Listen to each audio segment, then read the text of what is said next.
जोशी समाज हा वंश परंपरागत दुभत्या जनावराचे पालनपोषण करून व्यापार करणे हा मुख्य व्यवसाय आहे। आषाढ महिन्यात जागृत म्हसोबा यात्रेनिमित्त म्हशी पळवण्याचा उपक्रम गेली 42 वर्ष अखंडितपणे सुरू आहे।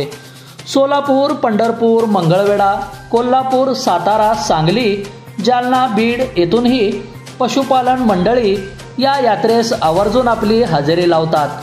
1 लाखांपासून ते 5 लाखांच्या म्हशी या यात्रेत पळवण्यात येतात। यंदाच्या वर्षी जोशी समाज लाल आखाडा तालीम व किशोर पैलवान सर्वदे यांच्या वतीने मोठ्या प्रमाणात हा उपक्रम संपन्न झाला। यात्रेत सुमारे 5000 भाविकांसाठी महाप्रसादाची सोय करण्यात आली होती।